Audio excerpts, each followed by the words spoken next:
자, 회의관리 1급 문제 11번부터 20번까지 한번 보도록 하겠습니다. 자, 회계관리 1급 문제 11번입니다.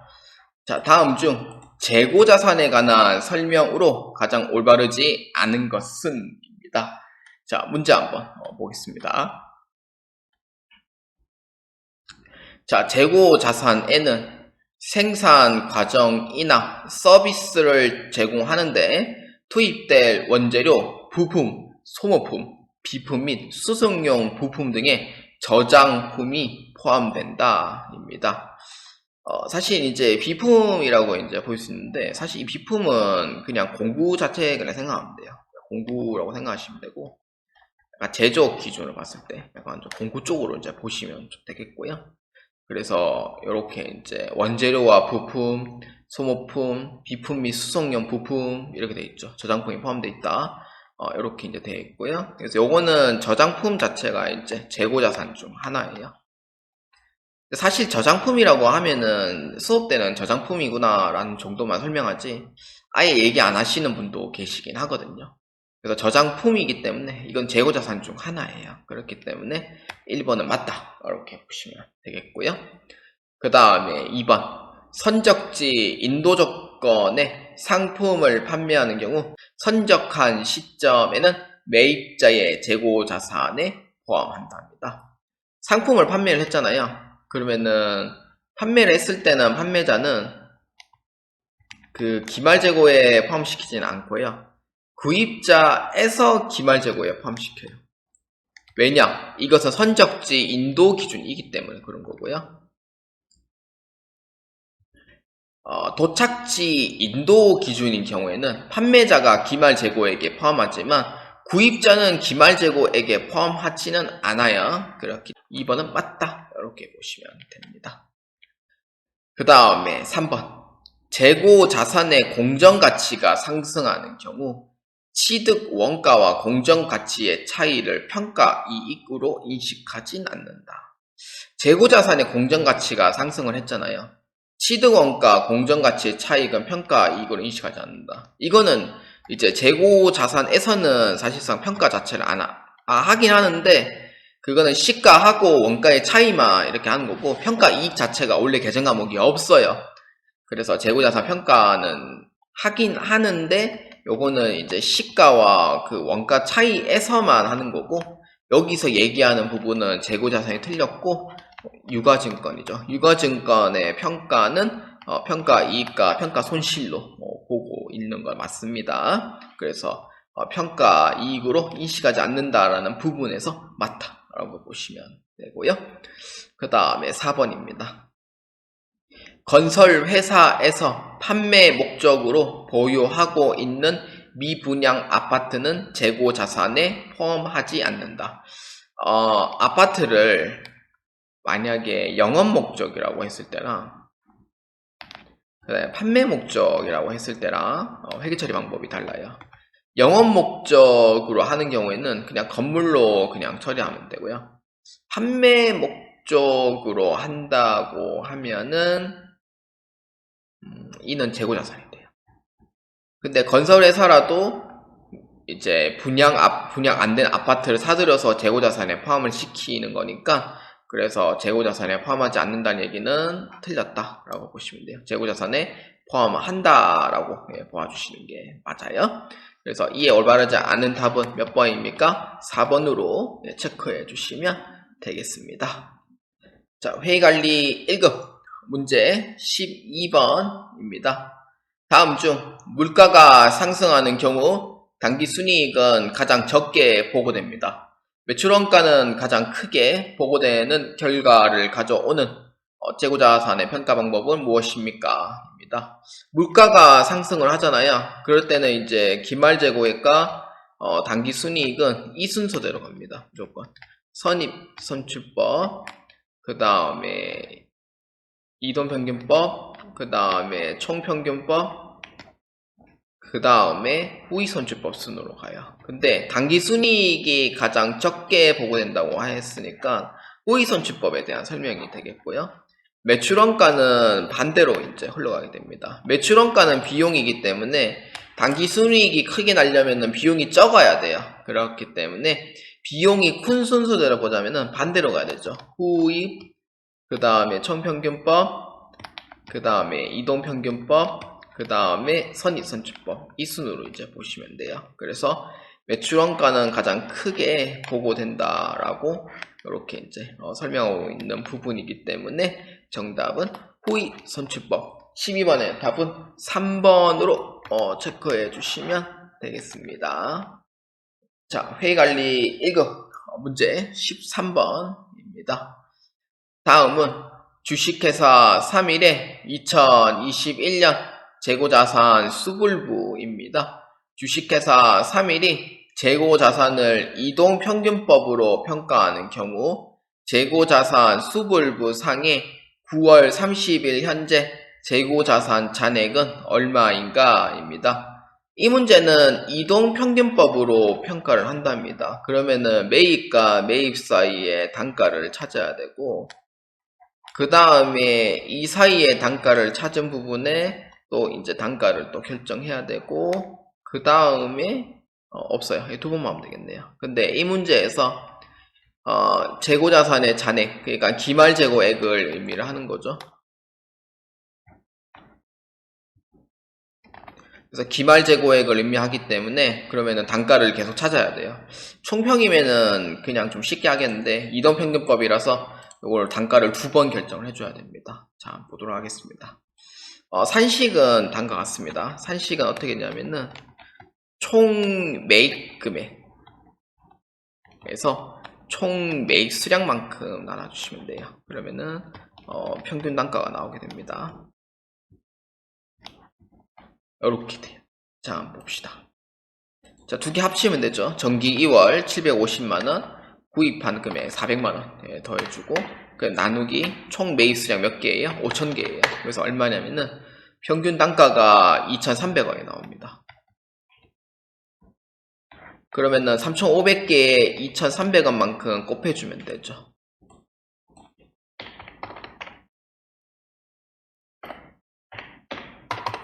그래서 얼마냐면은 805만원이 나오게 됩니다. 자, 그러면은 여기서 몇 개 남아요? 5,000개에서 3,500개 남으니까 1,500개죠. 거기에 2,300원 하면은 345만원이 남아요. 자, 그래서 남은 수량은 몇 개냐면은 1,500개에 345만원이 남게 돼요. 자, 요거 잘 체크해 주시고요. 자, 그러면은 자, 한번 보도록 하겠습니다. 자, 여기에 이제 또 8월 20일에 또 구입을 했으니까, 자, 그러면은 남은 345만원에서 200만원을 더해줍니다. 545만원 나누기 몇 개? 남은 수량 1500개, 1000개 더해주면은 2500개만큼 나눠주면 돼요. 그래서 평균 단가는 얼마냐면은 2180원이 됩니다. 2180원이 되고, 그 다음에 1000개를 내보내요. 그래서 얼마냐면은 이제 327만원이 되겠네요. 그럼 여기에서 이제 12월 말자에 남은 수량이 몇 개 남았는지 그걸 알아야 돼요. 남은 수량은 1500개, 1000개, 2500개 중에서 1500개 나갔으니 1000개가 남게 되고요. 평균 단가는 2180원이 돼요. 그러면은 얼마예요? 218만원이 되는 거죠. 요게 기말 재고 금액이 되겠습니다. 그래서 13번의 답은 몇 번입니까? 그렇죠. 정답은 1번으로 체크해 주시면 되겠습니다. 이렇게 해서 이동평균법을 찾아주시면 되겠습니다. 자, 회의관리 1급 문제 14번입니다. 자, 다음 중 주식회사 3일이 손익계산서에 인식할 매출 원가를 계산하면 얼마입니까? 입니다. 손익계산서에 인식할 매출 원가예요. 자, 한번 봅시다. 자, 이거는 뭐 그냥 더해주고 빼주고 뭐 이렇게 하면 되는데, 자, 한번 봅시다. 결산 조정 장부상 매출원가예요. 자, 재고자산 평가 손실은 어떻게 해야 돼요? 이거 매출원가 포함이죠. 그때 회복할 때는 매출원가에서 빼줘야 돼요. 근데 여기 지금 조정 전이기 때문에 아무것도 포함 안 됐어요. 뭐 감모 손실, 평가 손실 아무것도 없어요. 네, 그렇기 때문에 이렇게 이제 더해주면 되고, 그럼 재고자산 감모 손실이 정상적인 부분이죠. 이것도 매출원가에 포함시켜요. 그래서 더해주고, 비정상적인 부분은 영업 외 비용으로 처리하기 때문에, 그래서 요거는 매출원가에 포함되어 있는 그런 것도 아니에요. 매출원가에 포함되어 있는 것도 아니기 때문에 요거는 조정 자체를 안 해줍니다. 사실 이걸로 혹시 뭐 빼줘야 되는 거 아닙니까? 라고 생각할 수 있잖아요. 회계 처리 방법을 보여주면 납득이 좀 빠를 것 같아요. 이게 정상적인 경우에는 회계 처리를 안 하거든요. 그 기말재고에게만 빼주기 때문에, 기말재고에 빼주면은 매출원가가 자연스럽게 늘어나기 때문에 회계 처리는 따로 하지는 않는 거고, 근데 비정상적인 경우에는 회계 처리를 합니다. 그래서 재고자산 감모 손실로 처리하게 돼요. 그럼 대변에 뭘로 처리하면 돼요? 금액 적게 40만 원. 대변에는 그냥 제품이나 적을까요? 제품이나 적고 40만 원 이렇게 돼요. 그럼 이거 뭐예요? 매출원가에 영향이 가요, 안 가요? 매출원가 영향이 안 가는 거죠. 왜냐? 이 제품 40만 원은 그냥 단순하게 그냥 기말재고, 그냥 재고에서 그냥 차감만 된 것 뿐이지, 타계정 우로대체로 이제 보거든요. 그래서 타계정 우로대체이기 때문에 매출원가에 대한 직접적인 영향을 가진 않고요. 아까 간접적인 영향을 가는 거죠. 그렇기 때문에 매출원가에서는 직접적인 영향이 없기 때문에 이를 뭐 빼주거나 더해주거나 이런 건 전혀 없어요. 그렇기 때문에 요거는 조정 안 한다라고 보시면 되고요. 그럼 이 두 개만 더해주시면 돼요. 그래서 얼마예요? 두 개 더 150만 원이죠. 정답은 2번으로 체크해 주시면 되겠습니다. 자, 회의관리 1급 문제 15번입니다. 주식회사 3일에 2021년 매출액은 510만원이며 매출 총이익률은 25%입니다.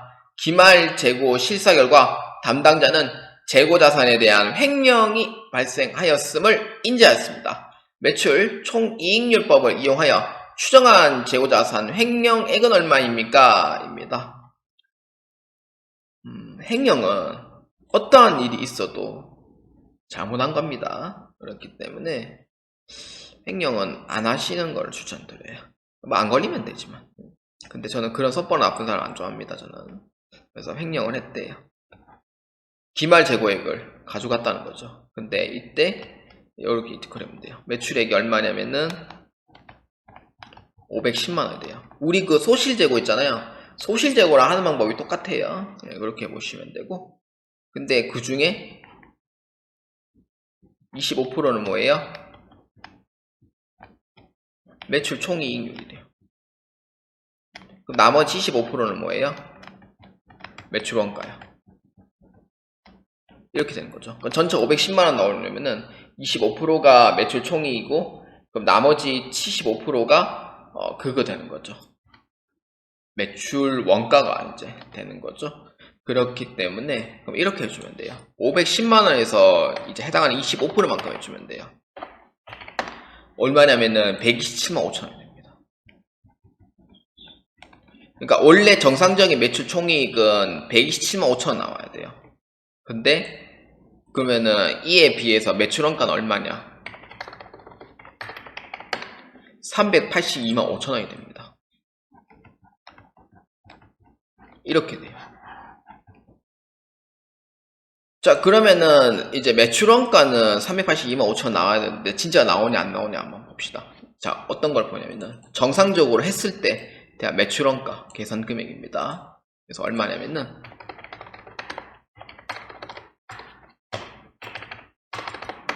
532만 5천 원이 나와야 돼요. 와, 횡령을 좀 심하게 하셨네 보니까. 자, 그러면은 이렇게 이제 비교해 보시면 돼요. 정상적인 매출 원가는 얼마 나와야 되냐면은 382만 5천 원이 나와야 돼요. 근데 횡령으로 의심이 되는 매출 원가 금액은 얼마냐면은 532만 5천 원이 나와요. 자, 그러면은 이 금액에 대한 그런 사항이 어떻게 돼요? 이제 532만 5천 원에서 얼마 빼주면 돼요? 382만 5천 원만큼 빼주면 돼요.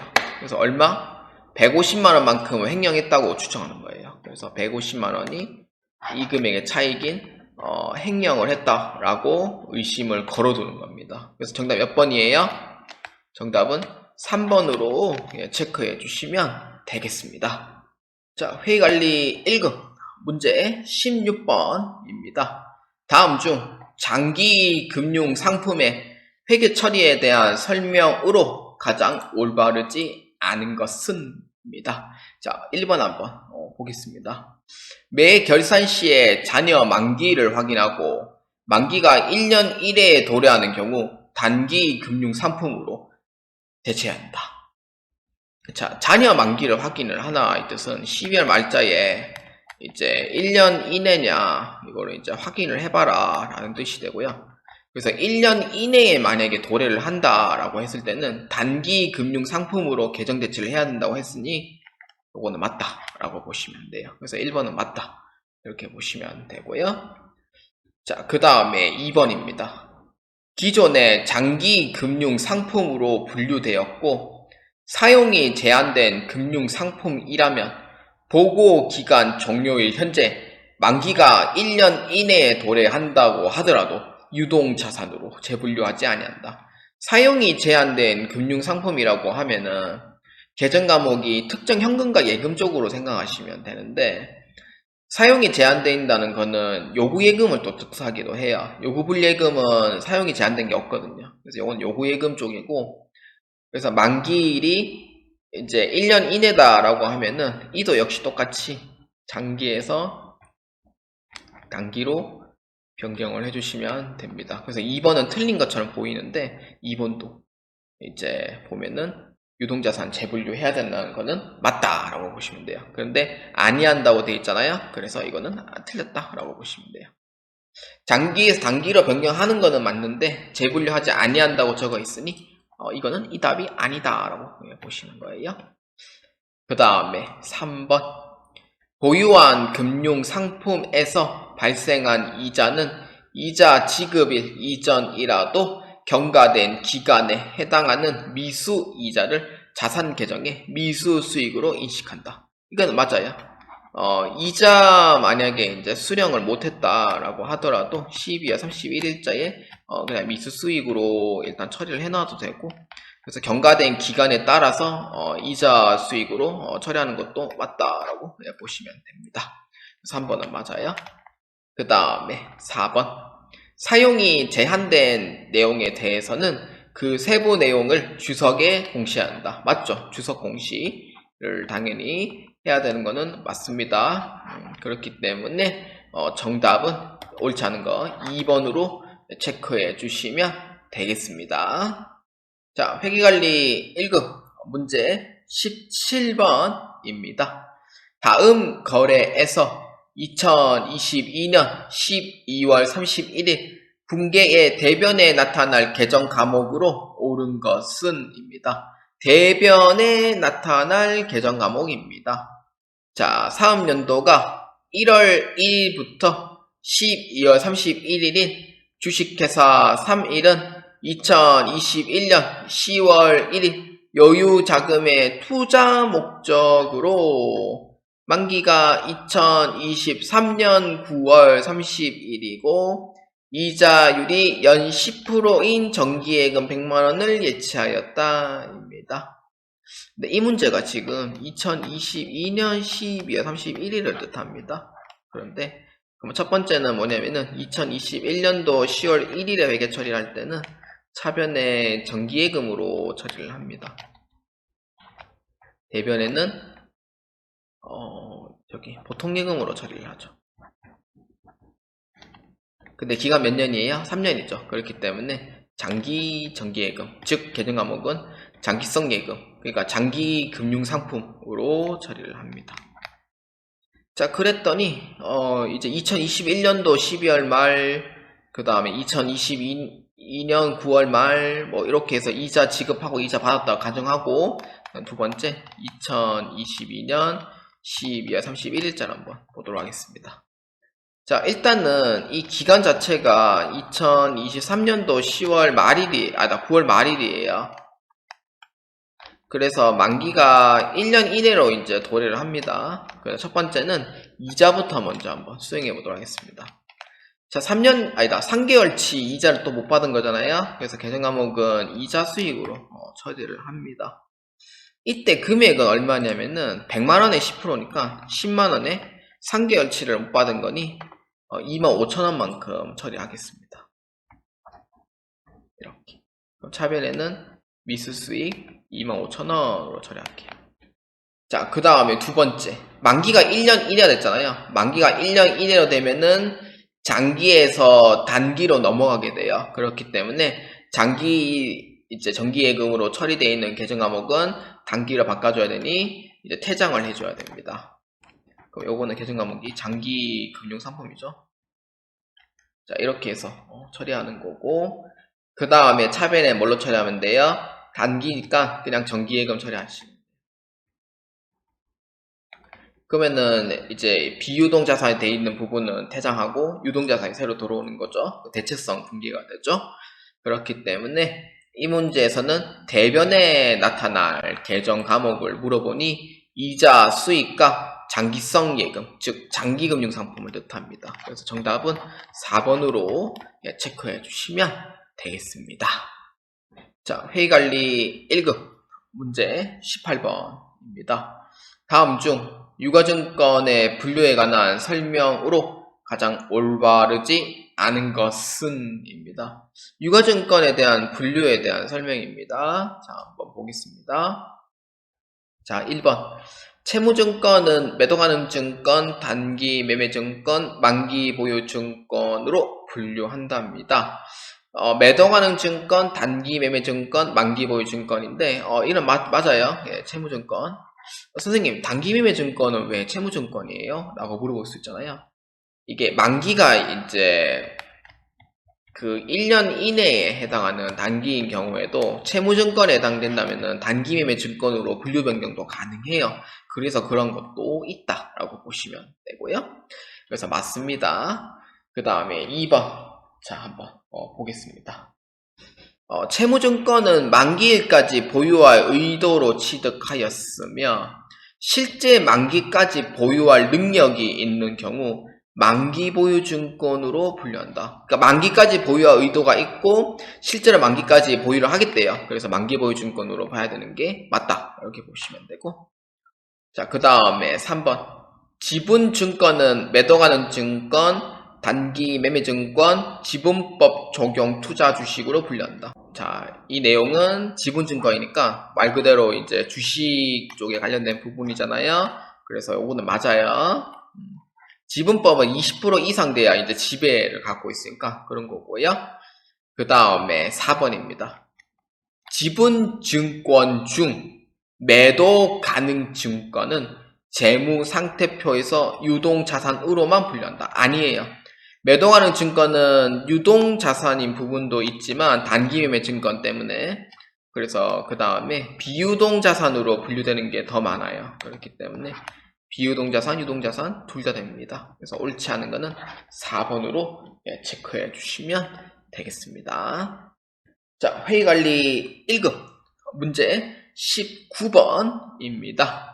자, 다음 중 지분법에 따른 구체적인 회계 처리 절차에 관한 설명으로 가장 올바르지 않은 것은 입니다. 지분법입니다. 이건 무조건 나오죠. 한 문제는 무조건 출제된다고 보시면 돼요. 자, 1번 한번 보겠습니다.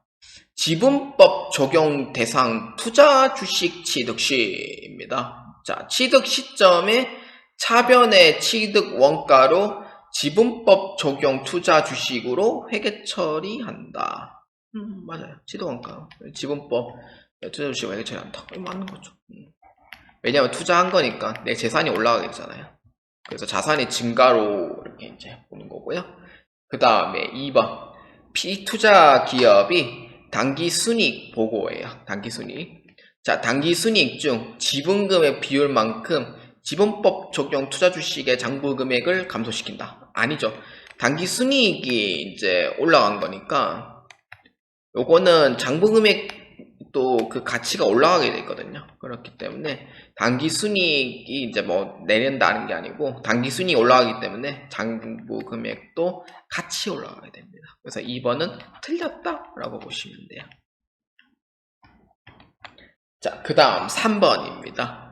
피투자 기업의 당기순 손실 보고서. 당기순이익 중 지분금액 비율만큼 차변의 지분법 손실로 인식한다. 맞죠? 이거는 당기순이익이 이제 내려가는 거기 때문에 지분법도 이제 같이 내려가야 돼요. 그래서 지분법 손실로 그냥 처리를 합니다. 차변에는. 그래서 맞아요. 그럼 4번 배당금 지급 결의시입니다. 결의는 아직 준 게 아니에요. 받은 게 아니죠. 그래서 배당 예정만큼 금액을 미수금으로 처리합니다. 아직 그 수령받은 게 아니기 때문에 미수금으로 처리하고 본 금액은 지분법 적용 추가주식에 장부 금액을 감소시켜야 돼요. 그러니까 대변에 이제 처리를 하는 거죠. 배당금 받는 거니까. 그래서 이것도 맞다라고 보시면 돼요. 이 책에 보면은 다 있는 내용이니까 참고를 해서 보시면 되고요. 그래서 이에 해당하는 정답은 2번이 틀렸다라고 보시면 되겠습니다. 자, 회계관리 1급 문제 20번입니다. 제조기업인 주식회사 3일이 2021년 초 액면금액 100만원으로 매입한 장기 투자 목적 투자 채권의 2021년 말 공정가치는 95만원입니다. 자, 액면금액이 100만원이고요. 공정가치가 95만원이 됩니다. 그래서 끊어서 보셔야 돼요. 자, 그래서 2022년 중 사채 발행 회사가 반도체 가격 하락으로 인한 자금난 때문에 하위를 신청하여 투자 채권의 공정가치가 30만원으로 현저히 하락하여 매도하는 증권 손상차손 70만원을 계상하였다. 입니다. 지금 이게 지금 반도체가 지금 하락을 해서 손상 징후가 지금 발생한 거예요. 자, 그랬더니 2023년도 반도체 가격의 급격한 상승으로 하위 신청을 철회 중이며 투자 채권의 공정가치가 110만원으로 상승하였습니다. 그래서 계상해야 될 손익으로 가장 오른 것은입니다. 일단 이거 흐름부터 한번 보도록 하겠습니다. 일단은 장투 목적이거든요. 그렇기 때문에 회계 처리할 때는 차변에 매도가능 증권으로 처리합니다. 얼마예요? 95만원으로 처리해요. 그럼 대변에는 뭘로 처리해요? 그냥 보통예금으로 처리를 하는 거죠. 이게 2021년도 초예요. 그랬더니 투자 금액이 이제 차변에 매도가능 증권이 얼마냐면은 100만원이 되고요. 그랬더니 대변에 보통예금 100만원으로 처리해요. 이게 2021년도 1월 1일자예요. 그랬더니 2021년도 12월 말일이 됐잖아요. 이때 공정가치가 떨어져요. 가치가. 얼마로? 95만원으로. 5만원 떨어진 거죠. 그렇기 때문에 매도가능 증권은 대변으로 이제 처리해요. 왜냐면 가치가 떨어졌기 때문에 그런 거고 나는 손실이 입은 거예요. 그렇기 때문에 매도가능 증권 평가 손실됩니다. 그래서 얼마냐면은 5만원. 그러면은 2022년도 1월 1일에 장부 금액은 5만원이 떨어진 95만원을 시작하는 거예요. 이렇게 됐죠. 자, 평가 손실은 게다가 또 이건 자본이에요. 예, 기타 포괄성이 누계 그걸 아시고죠. 자, 그랬더니 2022년 중에 반도체 가격이 훅 떨어져가지고 30만원 떨어졌대요. 그래서 매도하는 증권 손상차손 70만원 계상했답니다. 자, 그랬더니 이렇게 돼요. 차변에 매도하는 증권 손상차손 70만원으로 처리하고 대변에 매도하는 증권의 가치가 떨어졌잖아요. 그래서 얼마냐면은 65만원을 처리해요. 선생님 왜 65만원이에요? 이게 매도하는 증권 평가 손실을 이제 가격이 뚝 떨어졌기 때문에 그래서 이 5만원은 이제 차변에 있던 거를 대변에 내보내줘야 돼요. 그래서 이제 그런 것도 있고요. 그래서 회계 처리할 때는 이제 2022년 중에 70만원으로 계상을 했다고 하니 요렇게 이제 회계 처리를 이렇게 해요. 그러면은 실질적으로 65만원만큼 떨어지는 거죠. 그러면은 장부 금액이 이제 얼마 남냐면은 이제 30만원이 남는 거예요. 공정가치가 30만원이니까. 장부금액이 30만원 넘는 거죠. 떨어진 거예요. 이렇게. 자, 그랬더니, 이제 2023년에 이제 상승을 했대요. 얼마나니까 110만원 올라왔대요. 와우. 이렇게. 그럼 어떻게 해야 돼요? 근데 여기서 중요한 게 뭐냐면은, 손상 차손이 일어났을 때, 그 장부 금액을 못 넘기게 돼 있거든요. 그렇기 때문에, 그러면은 차변에 있던 매도하는 증권 손상 차손은 가치가 110만원까지 올랐으니까 그만한 가치가 또 이제 70만원치 이상으로 올라간 거잖아요. 그래서 70만원 당연히 다 터져요. 처리. 그러면 차변에는 어떻게 해야 돼요? 손상 차손 환입으로 처리해야 돼요. 이거는 평가가 아닙니다. 이거는 환입으로 처리해야 돼요. 그래서 얼마냐면은 그대로 70만원 처리하셔야 돼요. 왜냐? 장부 금액이 얼마냐면은 100만원이었거든요. 당시에. 근데 이거는 평가한 후에 95만원이고 장부 금액이 100만원이었단 말이에요. 공정가치가 30만원이고 남았으니 이건 110만원만큼 하락했는데 원래 장부 금액은 100만원. 근데 평가 금액은 110만원이니까 이 금액을 넘길 수가 없어요. 무조건. 그래서 이 장부 금액을 넘길 수가 없으니까 둘 중에 하나 작은 금액으로 처리하셔야 돼요. 그래서 장부 금액을 못 넘기니 이 70만원만큼의 손상 차손만큼 환입을 시켜주는 겁니다. 그래서 이에 해당하는 정답은 몇 번이냐면은 2번으로 체크해 주시면 되겠습니다. 자, 다시 한 번 더 정리해 볼까요? 일단은 지금 100만원짜리가 지금 95만원이 됐잖아요. 95만원이 지금 70만원 가격이 떨어진 30만원 남았단 말이에요. 그러면은 현재 지금 110만원으로 이제 회복을 한단 말이에요. 근데 회복을 할 때는 반드시 장부 금액은 원래 최초 취득가 100만원과 회복하는 금액이 110만원이기 때문에 둘 중에 하나 적은 금액으로 처리하셔야 돼요. 무조건. 한도는 무조건 장부 금액을 못 넘겨요. 그래서 이걸로 처리하되, 그래서 환입된 금액은 얼마냐면은 그대로 70만원만큼 다 때려 넣으면 되는 거예요. 그렇기 때문에 2번이 답이 된다는 거를 최종적으로 정리해 주시길 바랍니다.